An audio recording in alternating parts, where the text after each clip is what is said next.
कभी गौर किया है? हमारा पूरा जीवन टलता जा रहा है। कभी कल से उठूंगा जल्दी, कभी कल से ध्यान करूंगा, कभी कल से अच्छा इंसान बनूंगा, पर वह कल कभी आता ही नहीं। हम हर दिन उसी का इंतजार करते हुए बूढ़े हो जाते हैं।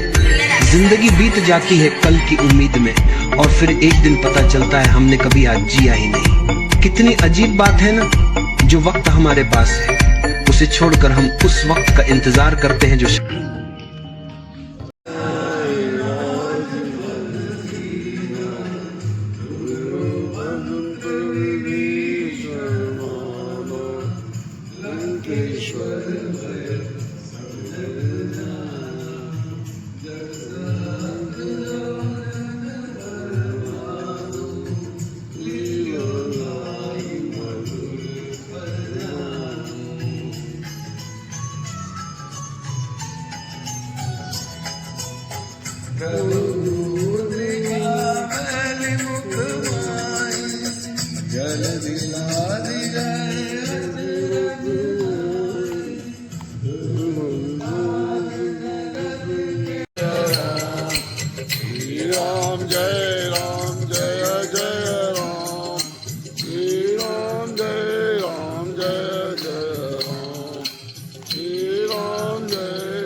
सभी अपने स्थान पर ही रुकेंगे।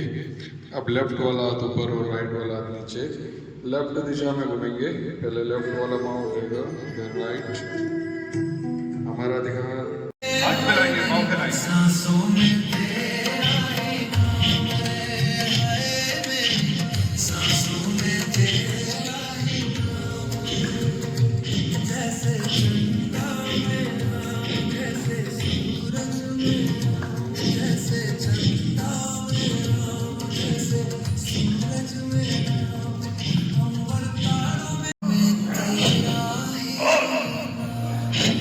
सबसे ऊपर मेरे तन में भी राम, मेरे मन में इसी को थोड़ा पास करेंगे।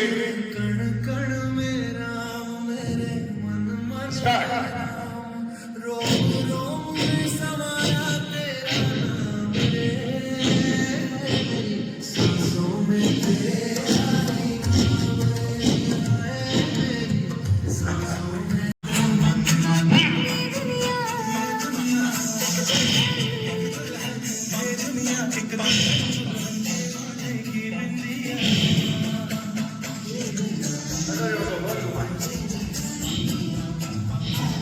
पूरा शरीर का वजन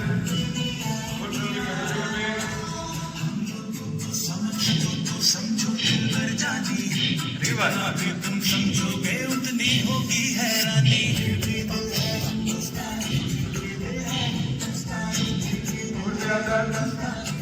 बैठेंगे, पंखों लगाएंगे, ऊपर मेरा रंग दे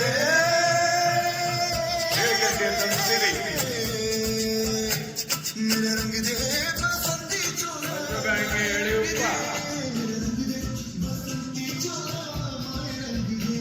मेरा रंग दे बसंती चोला रंग दे राम राम राम राम राम राम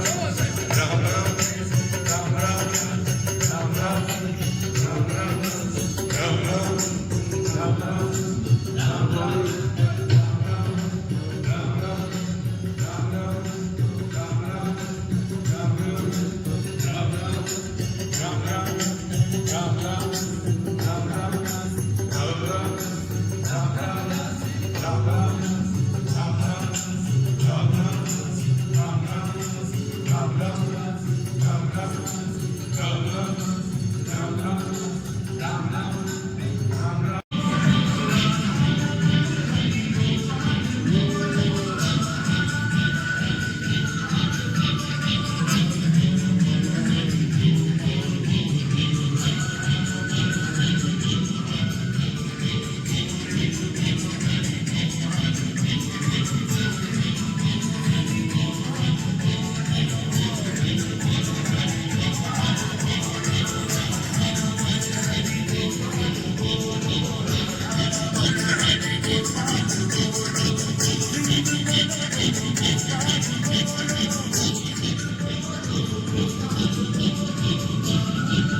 दिखाई दी, दिल के समंदर में सपनों की लहर थी और उसको पूरा करने के लिए जज्बातों की लहर थी।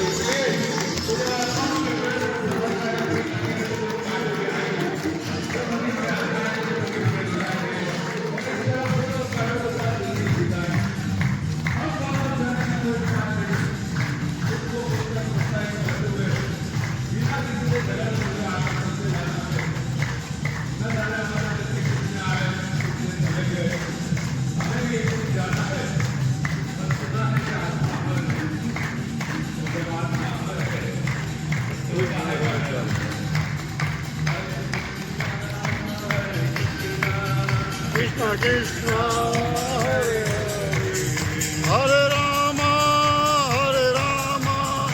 Rama Rama Hare Hare Govinda bolo Hari Gopal bolo Radha Ramana Hari Govinda bolo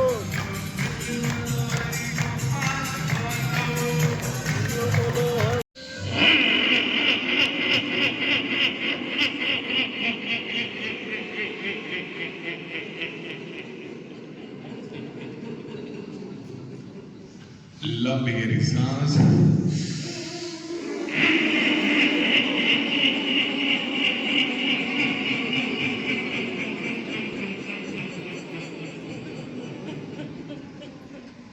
लंबी गहरी सांस,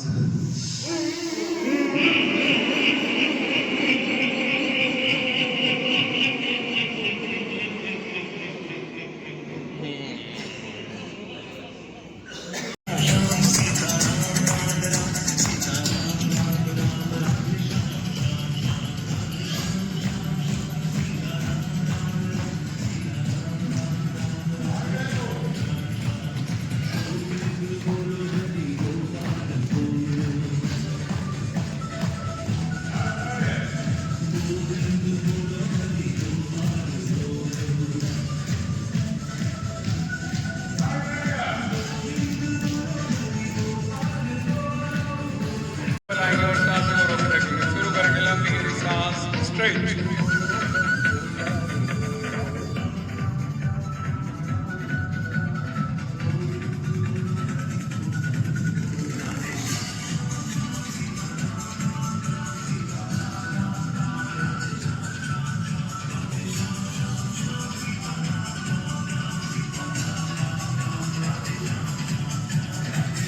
लंबी गहरी सांस, स्ट्रेट।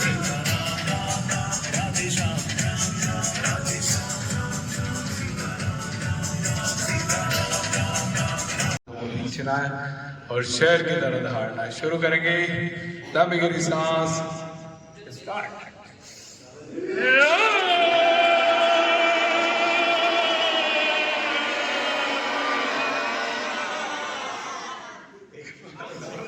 लंबी गहरी सांस, स्टार्ट।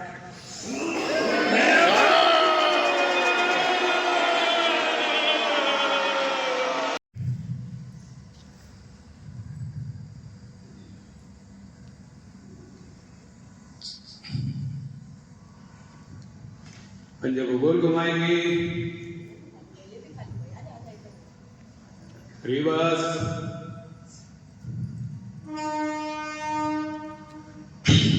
घुटनों को छाती से लगाएंगे, नीचे जमीन से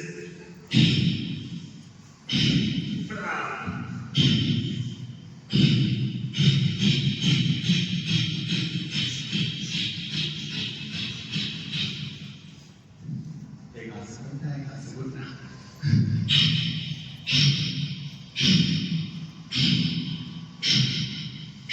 पकड़ो दोनों हाथ से पंजे को, ले जाओ ऊपर।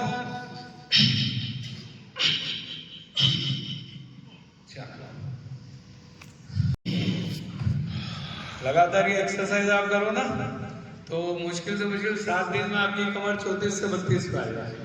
इतनी जबरदस्त एक्सरसाइज है। रिवर्स,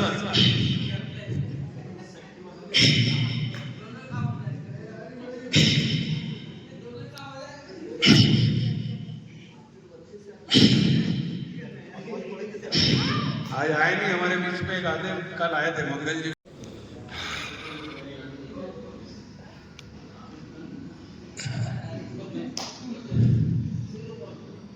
अगला प्रयोग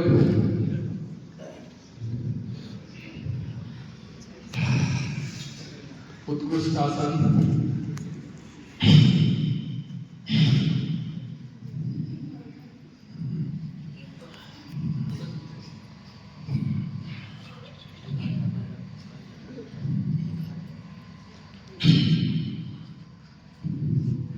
गोमुखासन।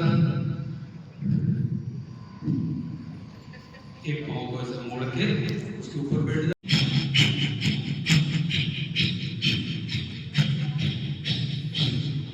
इस तरह की साइकिलिंग सारी पेट की मसल्स के लिए बहुत अच्छा है। इस तरह और भी कई आसन है। शवासन तो सब करके आते हो और उसमें तो मास्टर हो। जिस चीज में मास्टर हो वो थोड़े कराऊंगा। ठीक है। नगरी हो अयोध्या श्री,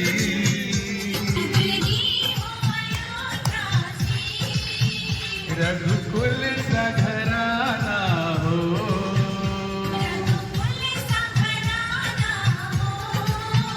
और चरण हो राघव के जहाँ मेरा ठिकाना हो।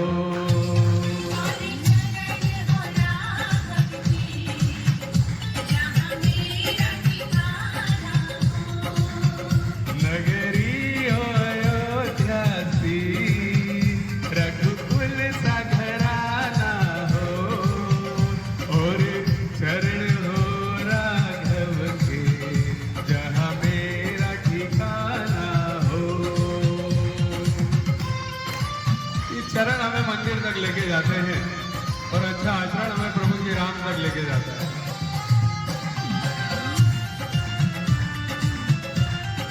जहाँ संपत्ति बटी वहाँ महाभारत हुई, और जहाँ प्रेम बटा वहाँ रामायण हुई। और त्याग भरत जैसा,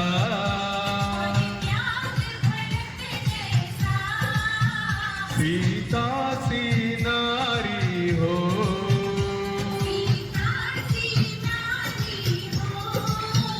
और लव कुश के जैसी संतान हमारी हो।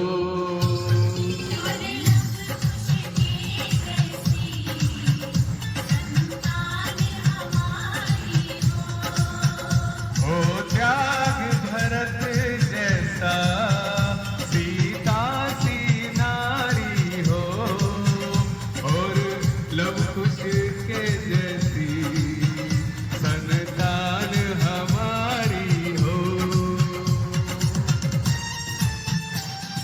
कि अपने हक का भी ना हो और उसे भी पाने की इच्छा हो तो वहाँ महाभारत होती है, और अपने हक का भी त्याग करने की इच्छा हो वहाँ रामायण होती है। श्रद्धा हो श्रवण जैसी,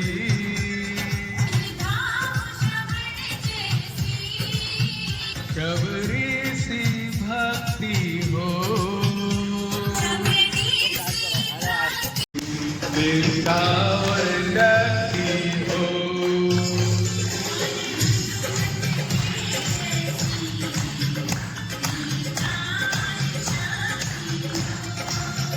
श्रद्धा श्रवण जैसी, शबरी सी भक्ति हो, और हनुमत के जैसी निष्ठा और शक्ति हो।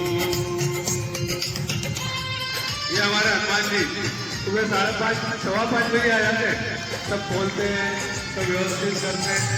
तो ये देखिए राम जी हर किसी न किसी को कोई कार्यभार सौंपते रहते हैं।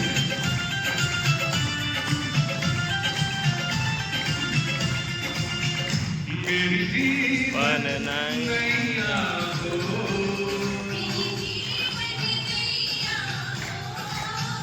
प्रभु राम की मैया हो,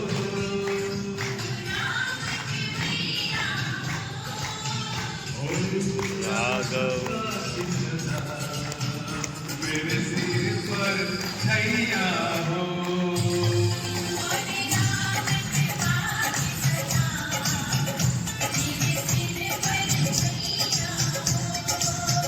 मेरी भगत नैया हो प्रभु राम की भैया हो और राम कृपा की सदा और स्वामी तुम्हारे जैसा मेरा रघुराई हो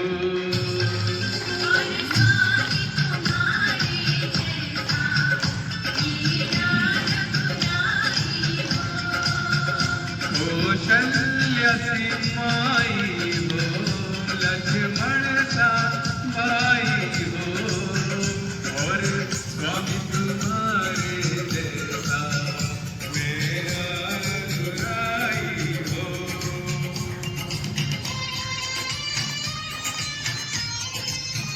बोलिए प्रभु श्री राम जी कि आज मैं अपने जीवन के सबसे बड़े विषय रामायण पर आपसे चर्चा करने आया हूं। मैं प्रभु श्री राम से प्रार्थना करता हूं कि वो मुझे शक्ति दे, सामर्थ्य दे कि मैं कुछ कह सकूं। कि किसी ने कितना सटीक कहा है कि अपने हक में ना हो और उसे भी पाने की जीत हो तो वहां रामायण होती है,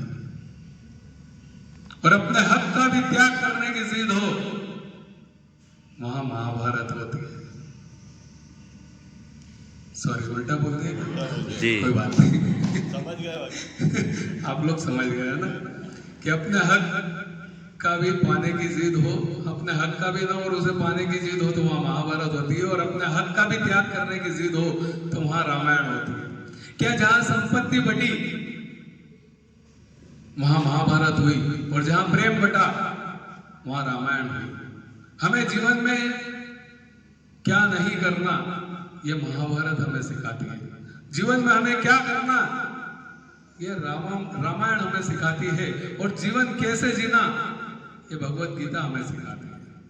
रामायण हमारा पवित्र ग्रंथ है जो हमें जीवन जीने की शिक्षा सिखाता है। हमारे लाइफ का मैनेजमेंट है रामायण। आजकल कई मैनेजमेंट इंस्टीट्यूट्स में रामायण के लेसन्स को पढ़ाया जाता है। रामायण का हर पात्र मानो जीवन जीने की कोई शिक्षा सिखा रहा। मैं आगे बढ़ूं उसके पहले एक बात आपसे पूछना चाहता हूं, क्या प्रभु श्री राम जी का जन्म या अवतार केवल रावण वध के लिए हुआ था? नहीं।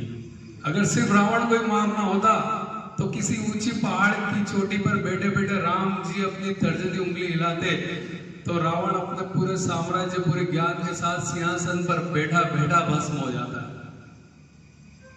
यही बात प्रभु श्री राम जी वनवास के दौरान माता शबरी को समझा रहे हैं। जब माता शबरी उनसे कहती है कि अगर रावण का वध न करना होता तो तुम कहां मुझसे मिलने आते, तो प्रभु श्री राम जी कहते हैं कि राम रावण के वध के लिए नहीं आया, राम तो तुमसे मिलने आया माता। रावण का वध तो लक्ष्मण अपने पैरों से बाण चलाकर भी कर सकता था।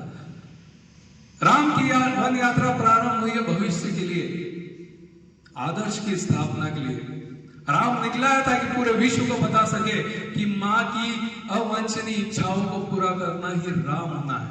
राम निकला है ताकि पूरे भारत को बता सके कि सीता माता के अपमान का दंड रावण के पूरे साम्राज्य के विध्वंस के साथ पूरा होता है। आज मैं इस कहानी में और आगे बढ़ूं तब एक क्वेश्चन और मैं आपसे पूछना चाहता हूं, क्या सचमुच रावण को प्रभु श्री राम जी ने मारा था? जी नहीं, रावण को उसके अहंकार, उसके घमंड, उसकी सोच ने मारा था। क्या लक्ष्मण रेखा माता सीता ने पार करी थी? जी नहीं, रेखा पार करी थी रावण ने, और वो रेखा थी मर्यादा की, वो रेखा थी स्त्री सम्मान की।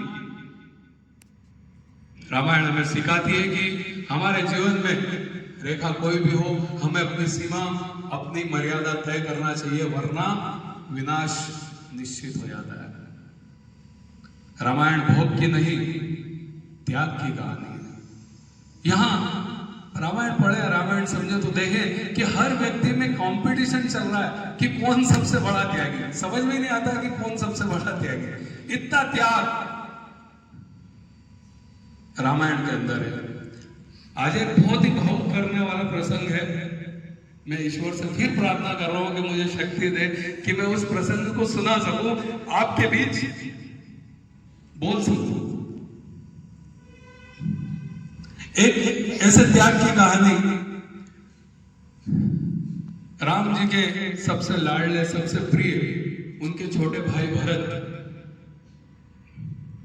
कितना प्रेम दोनों में था कि आज भी हम राम भरत मिलन के किस्से सुनते हैं कि भाई हो तो राम भरत जैसे, है ना। जब प्रभु श्री राम जी को वनवास हुआ तब भरत जी ननिहाल में थे। जब उन्हें पता चला तो वो दौड़ते दौड़ते अयोध्या आए। यहां आकर उनको पूरे षड्यंत्र का पता चला। माता कौशल्या के साथ मिलकर रात भर रोए। सुबह हुई, सभा बैठी, मंत्रीजन, गुरुजन, माताएं सभी मौजूद थे। गुरु वशिष्ठ जी भरत जी से बोले कि आपके पिताजी का पहला वचन पूरा करने के लिए राम जी 14 वर्ष के लिए वनवास चले गए। अब दूसरे वचन की बारी है। भरत, अयोध्या की गद्दी संभालो। भरत जी बोलते हैं, मैं गद्दी पर नहीं बैठूंगा। गुरु वशिष्ठ जी बोलते हैं, मुझे मालूम है तुम्हारा मन नहीं है, लेकिन जिस वचन के खातिर तुम्हारे पिता ने अपने प्राण दे दिए, उस वचन को पूरा करना होगा। भरत, गद्दी पर बैठना होगा। भरत जी फिर जवाब देते हैं, मैं गद्दी पर नहीं बैठूंगा। गुरु वशिष्ठ जी बोलते हैं कि अगर तुम्हारा गुरु तुम्हें आज्ञा दे तो क्या फिर भी तुम इस गद्दी पर नहीं बैठोगे? तब भरत जी बोलते हैं, जवाब सुनिएगा, ऐसा जवाब सिर्फ भरत जी दे सकते हैं। भरत जी बोलते हैं, माफ कीजिएगा गुरुदेव, लेकिन अगर मैं गद्दी पर बैठ गया तो इसके परिणाम अच्छे नहीं होंगे। अगर आपने मुझे जबरदस्ती इस गद्दी पर बिठा दिया तो यह धरती रसातल में चली जाएगी। गुरु वशिष्ठ जी बोलते हैं, तुम्हारा यह तर्क मेरी समझ में नहीं आया। इस धरती पर हिरणाक्ष, हिरण्यकश्यप जैसे राक्षसों का राज रहा, तब यह धरती रसातल को नहीं गई। इस धरती पर रावण और कुंभकर्ण जैसे राक्षसों का राज रहा, तब यह धरती रसातल को नहीं गई। और आज जब भरत जैसा धर्मात्मा इस गद्दी पर बैठेगा तो यह धरती रसातल को चली जाएगी। तब भरत जी बोलते हैं कि धरती हिरणाक्ष और हिरण्यकश्यप जैसे राक्षसों का भार सहन कर लेगी, क्योंकि वो जानती है कि ये राक्षस है। ये धरती रावण और कुंभकर्ण का भी भार सहन कर लेगी, क्योंकि वो जानती है कि ये राक्षस है। पर इन राक्षसों का कार्य अगर ये राम का छोटा भाई भरत भी करने लगे तो ये धरती भरोसा किस पे करेगी? ये तो रसातल को ही चली जाएगी।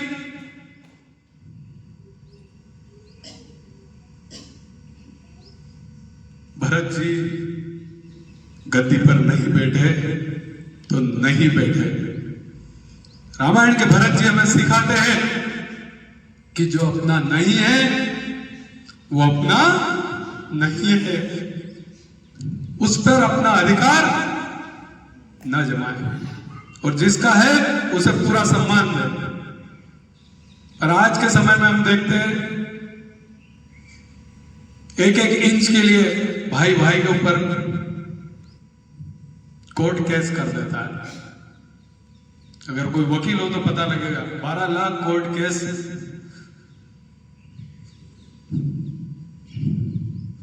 संपत्ति के विवाद के कोर्ट में चल रहे हैं। उन सबको रामायण से सीखना चाहिए। यहां त्याग का कंपटीशन चल रहा है कि कौन सबसे बड़ा त्यागी। इसीलिए कहा गया है कि रामायण भोग की नहीं, त्याग की कहानी है। एक और वाक्य, एक और प्रसंग जो इससे जुड़ा हुआ है छोटा सा। सुग्रीव जी, राम जी, लक्ष्मण जी बैठे हुए हैं बाली की मृत्यु के पश्चात। तो सुग्रीव जी बोलते हैं, मुझे जबरदस्ती सिंहासन पे बिठा दिया बाली की मौत के बाद, मेरी तो इच्छा नहीं थी। तो इस पर लक्ष्मण जी हंस पड़े। तो प्रभु श्री राम जी पूछते हैं, लक्ष्मण क्यों हंस रहे हो? बोले इनकी बात पे हंस रहा हूं, ये बोल रहे हैं कि हमें तो जबरदस्ती सिंहासन पर बिठा दिया। तो राम जी कहे, हो सकता है ऐसी परिस्थिति रही होगी, जनादेश रहा होगा, इन्हें बैठना पड़ा। तब लक्ष्मण जी कहते हैं कि माफ कीजिएगा भैया, अगर जबरदस्ती कोई किसी को सिंहासन पर बिठा सकता तो अपने भरत भैया को नहीं बिठा दिया होता। पूरी प्रजा, गुरुजन, मंत्रीजन, माता सब लगी रही, लेकिन कोई भी भरत भैया को गद्दी पर क्यों? क्योंकि उनके मन में पद की वासना नहीं थी, आपके चरण कमलों की उपासना थी।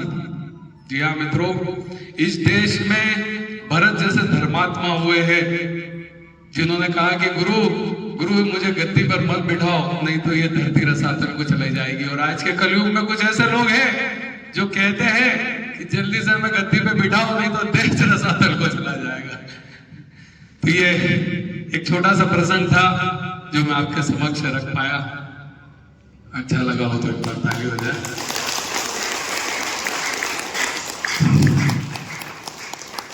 तो ऐसे ऐसे त्याग हमारे रामायण के अंदर है, और भी आगे हम इस पर चर्चा करेंगे।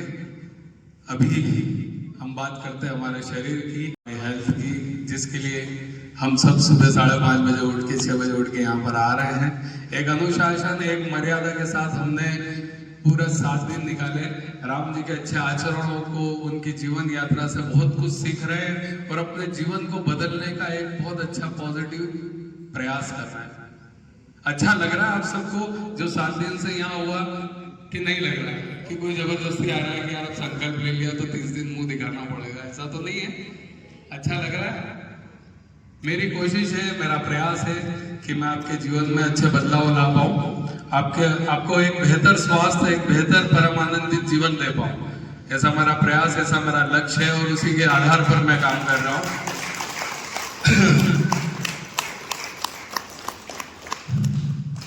आहार सबसे बड़ा इम्पोर्टेंट हमारे हेल्थ के लिए चैप्टर है कि अगर हमारा आहार अच्छा नहीं होगा तो हमारा स्वास्थ्य अच्छा नहीं हो सकता है। व्यायाम के साथ साथ हमें आहार पे भी ध्यान देना है। तो जो हमारी बात हुई थी कि हमारी एक जो प्राण शक्ति होती है वो एक समय में एक ही काम करती है। कितने लोग नए आए हैं आज, तो मैं पूरी बात रिपीट करूं, अदरवाइज 3-4 लोग ही नए हैं तो आप लोग वीडियो देख लेना, नहीं तो फिर बड़ी बात हो जाएगी। वो कितनी बज रही है? 7:40।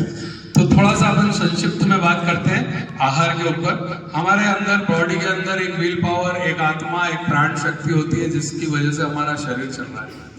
जब भगवान ने मनुष्य को जन्म दिया पृथ्वी पर, तो एक हीलिंग सिस्टम उसके अंदर डाल के दिया है कि अगर कोई भी बीमारी होगी तो बॉडी खुद लड़कर उस बीमारी को मार देगी। कितने लोग मेरी इस बात से सहमत हैं? हाथ खड़ा करें। सहमत हैं कि हमारी बॉडी के अंदर एक ऐसा पावर है जो बीमारियों को मारता है? पक्का? तो जब हम ये जानते हैं तो उस पावर का उपयोग क्यों नहीं कर रहे हैं? क्यों हम दवाइयां खा रहे हैं? उस पावर को उपयोग करने के लिए हमें हमारे उस पावर को एलिवेट करना पड़ेगा, उस पावर को जगाना पड़ेगा। क्यों? क्योंकि हमने उस पावर को खत्म कर दिया, उस पावर को सुला दिया। ठीक है, कैसे सुला दिया? तो गलत खान पान, गलत दिनचर्या से हमने हमारे शरीर की बायो क्लॉक बिगाड़ दी है और इस कारण से हमारा शरीर का हीलिंग सिस्टम डीएक्टिव हो गया है और हमें दवाइयों की जरूरत पड़ती है। हमारा शरीर बीमार रहता है, हमें कोई जीवन में आनंद नहीं आ रहा है, हम खराब स्वास्थ्य के साथ जी रहे हैं। तो हम क्या ऐसा करें कि जिससे हमारा हीलिंग सिस्टम एक्टिवेट हो जाए और वापस से हम पूर्ण स्वास्थ्य को प्राप्त करें, पूर्ण निरोगी हो जाए, पूर्ण आरोग्य को प्राप्त करें और अपने अंदर के राम को जागृत करें, है ना। तो उसके लिए क्या करना है हमें? तो ऐसा आहार लेना है जो हमारे सिस्टम को एक्टिवेट करे। तो सुबह उठकर खाली पेट हमें सूर्य के हिसाब से हमें चलना है। हमारा जीवन सूर्य के हिसाब से चलेगा। सूर्योदय से सूर्यास्त तक के बीच में हमको खाना खाना है, जो भी खाना है और क्या क्या खाना है वो उसकी भी लिस्ट है कि सुबह हमें खाली पेट केवल फ्रूट्स खाना है या फिर इस तरह के 16 प्रकार की जो नाश्ता जो हम आपको यहाँ करा रहे हैं डेली ये घर पे करना है। गुड़ पानी हुआ, इसके अंदर कुछ फ्रूट्स हुए, ड्राई फ्रूट्स हुए, सीड्स हुए, आप यहाँ करेंगे। इसको प्रैक्टिकल समझे। सुबह 8 से 10 के बीच में आपको ये नाश्ता कंपलसरी अपने घर पे करना है। कुछ चीजें कम ज्यादा होगी चलेगा, लेकिन फ्रूट्स खाना ना छोड़े। अपने शरीर में 10 का गुणा करके आपको फ्रूट्स खाना है सुबह 8 से 10 के बीच में, ठीक है। सुबह उठ के आप गुनगुना पानी पी सकते हैं, लेकिन मुंह आपका चालू होगा सूर्योदय के बाद, उसके पहले कुछ नहीं खाना, ठीक है। फिर 12 से 2 के बीच में आप भोजन कर सकते हैं। भोजन करने के पहले प्लेट 1, प्लेट 2, प्लेट 1 में आपको आपके वजन का 5 का गुणा करके सलाद लेना है, फिर प्लेट 2 खाना है। प्लेट 2 में आपका जो भी भोजन है वो आप खा सकते हैं। तला गला बेसन में देखी चीजें बंद, ताजा भोजन करेंगे। सालों पुराना अचार, सालों पुराने पापड़ वगैरह ऐसी चीजें नहीं खाएंगे, सब ताजा भोजन करेंगे। जो 8 से 10 घंटे के अंदर बना हुआ होगा वही भोजन करेंगे। जमीकंद का प्रयोग नहीं करेंगे, है ना। जो जमीन में उगती है वो चीजें अंधेरे में उगती है, जो अंधेरे में उगती है वो आपके जीवन में उजाला नहीं ला सकती, तो जमीकंद का प्रयोग बंद करेंगे, ठीक है। 12 से 2 में आपको जितनी इच्छा हो खाना खा सकते हैं। अब किसी को ज्यादा भूख लगती है तो उसका भी एक मैं उपाय ढूंढ के लाया हूँ कि किस तरह जो आप खा रहे हैं उसी को मैं ज्यादा बना दूं। 45 मिनट आपको खाना खाने में लगेगा, कितना? 45 मिनट। एक रोटी के अभी आप कितने टुकड़े करते हैं और खाते हैं? कम से कम कोई तो 4 ही करता होगा, जल्दी रहती होगी तो, या कोई 2 ही करता होगा, है ना। लेकिन कम से कम एक रोटी के 12 से 14 टुकड़े करें, 15 टुकड़े करें, छोटे छोटे टुकड़े करके पहले रख लें।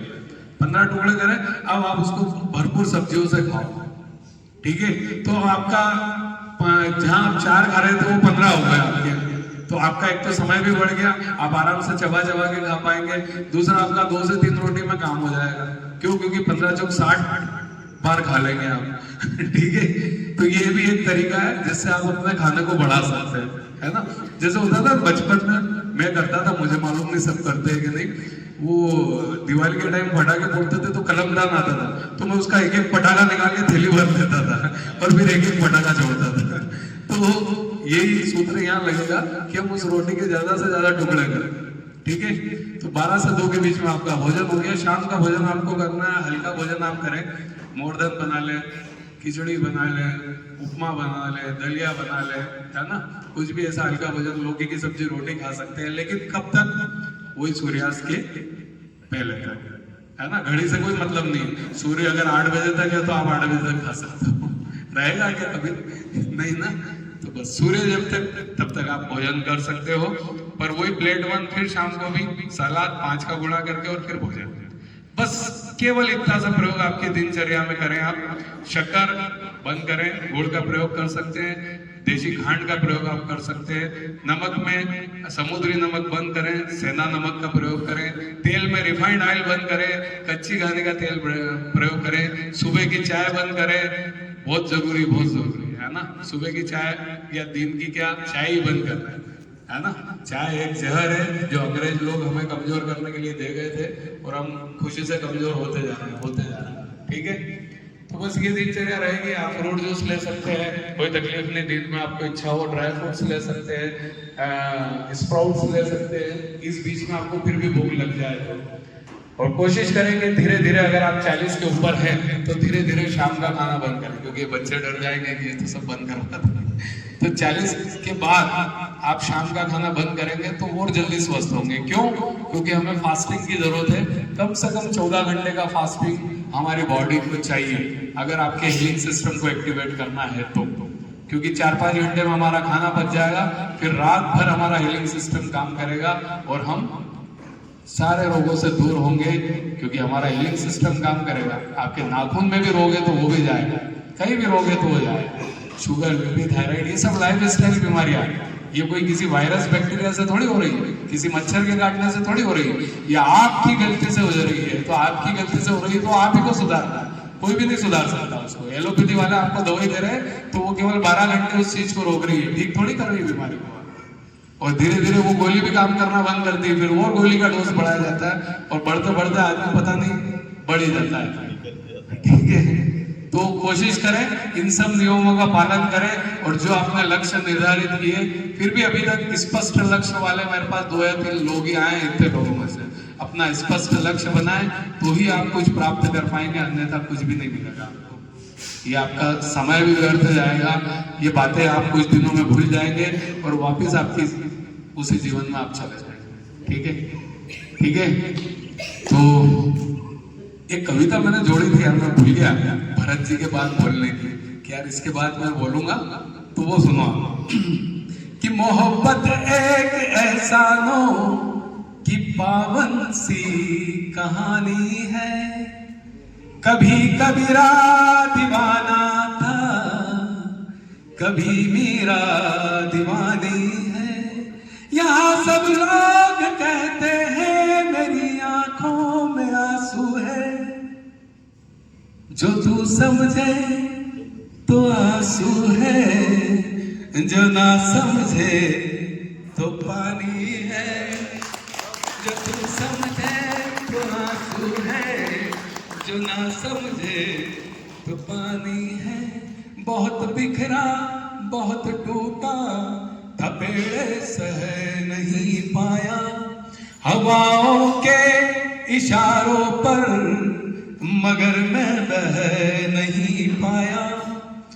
गौर कीजिएगा अगली पंक्तियों पर, अधूरा अनसुना ही रह गया यूं प्यार का किस्सा, कभी तुम सुन नहीं पाए, कभी मैं कह नहीं पाया। कोई पागल समझता है, कोई दीवाना कहता है, मगर धरती की बेचैनी को बस बादल समझता है। मैं तुझसे दूर कैसे हूँ, तू मुझसे दूर कैसे है, ये तेरा दिल समझता है, ये मेरा दिल समझता है, ये तेरा दिल समझता है, ये मेरा दिल समझता है। जय हो कुमार विश्वास की।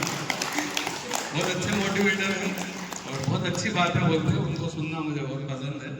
और भी सोनू शर्मा और राजेश अग्रवाल ऐसे कई मोटिवेटर मेरे प्रेरक हैं, जिनसे इस तरह की ज्ञान की बातें मैं सीखता हूँ और आप लोगों तक पहुँचाता हूँ। धन्यवाद। मैं चाहता हूं कि 1 मिनट के लिए वो स्टेज पर आए दोनों। देखिए ये भी एक बहुत बड़े पुण्य का कार्य है, किसी को अच्छा खिलाना भी एक बहुत बड़ा पुण्य है। तो आप दोनों आगे आए और आप दोनों इस बार के नाश्ता के आयोजक बने। एक बार जोरदार तालियों से आपका स्वागत। आप दोनों के लिए प्रार्थना करते हैं कि आप हमेशा स्वस्थ रहे, मस्त रहे और इसी तरह आनंद करते रहे। और ये जो नाश्ता आप करा रहे हैं उस नाश्ता को आप प्रतिदिन खुद भी घर पर करें और इस तरह के नाश्ता को और भी हम प्रमोट करें, इस दुनिया तक, इस पूरी दुनिया तक इस नाश्ता को लेकर जाए। यही हमारा संकल्प है कि हर आदमी अच्छा खाए, क्योंकि जब वो अच्छा खाएगा तो ही अच्छा सोच पाएगा और जब अच्छा सोच पाएगा तभी वो अच्छा कर पाएगा, नहीं तो नहीं कर सकता, है ना। तो एक बार जोरदार तालियां इन दोनों दंपत्ति के लिए कि अच्छे कार्य के लिए आगे आए। और सभी को बहुत बहुत धन्यवाद कि आप सब भी निरंतरता के साथ यहाँ आ रहे हैं और इस नाश्ता का भी रविवार को लाभ ले रहे हैं।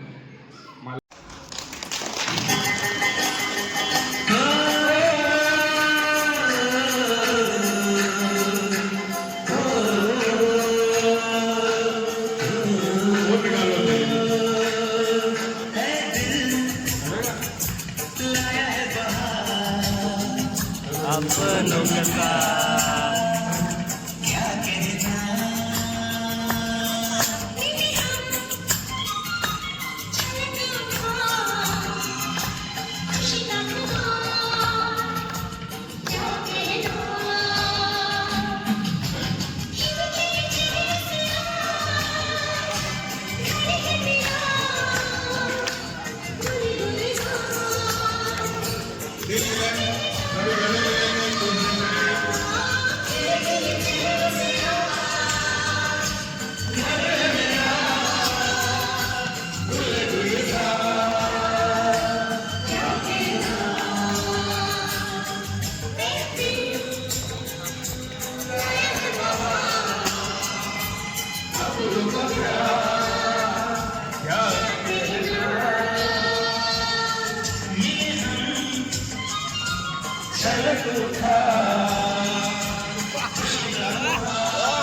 नृत्य करेंगे और फिर समापन।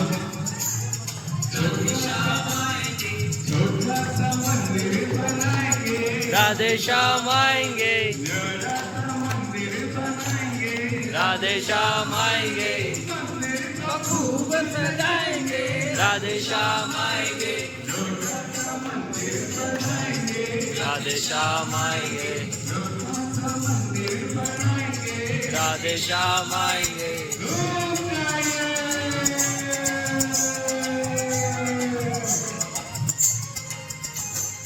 भक्तों की बिगड़ी बनाएंगे, राधे श्याम आएंगे, भक्तों की बिगड़ी बनाएंगे, राधे श्याम आएंगे, छोटा सा मंदिर बनाएंगे।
Amen.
गुड।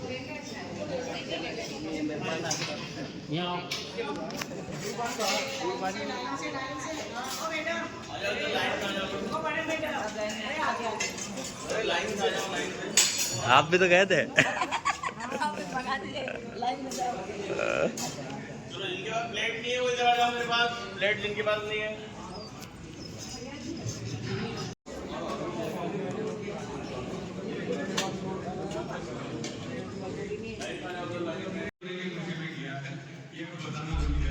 रघुपति राघव राजा राम, पतित पावन सीताराम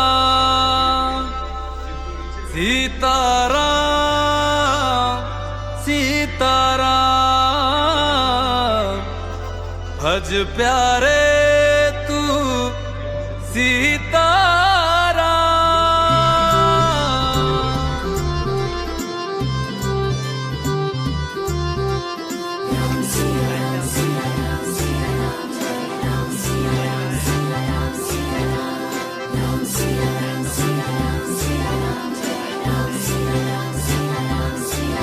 अयोध्या अयोध्या ए मेरे प्यारे राम, बोलो जय जय श्री राम।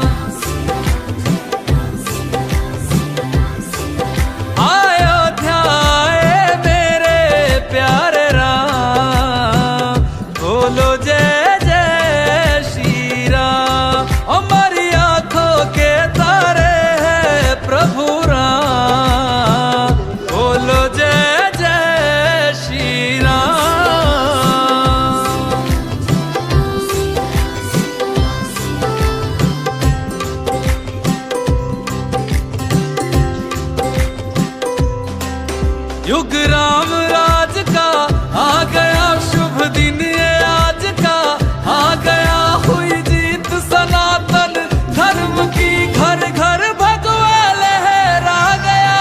जागा है अवध का भाग जी, गूंजा है विजय का राग जी, योगी संतों की अखियों से झलका प्रेम अनुराग जी। सज धज के ओ सज धज के लागे सबसे न्यारे राम। बोलो जय जय श्री राम, हमारी आंखों के तारे हैं प्रभु राम।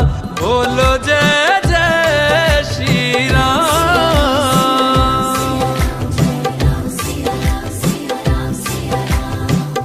रघुनंदन का राज तिलक है, राज सिंहासन राम का हक है।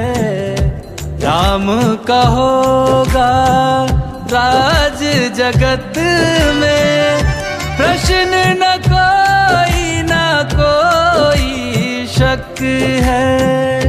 राम के पथ में सबकी पलक है, जीत ये सब के लिए ही सबक है। जय श्री राम के नाम का नारा देता सुनाई अंबर तक है। किसी भी युग में ना हारे मेरे प्यारे राम। बोलो जय जय श्री राम, हमारी आंखों के तारे हैं प्रभु राम। बोलो जय जय श्री राम।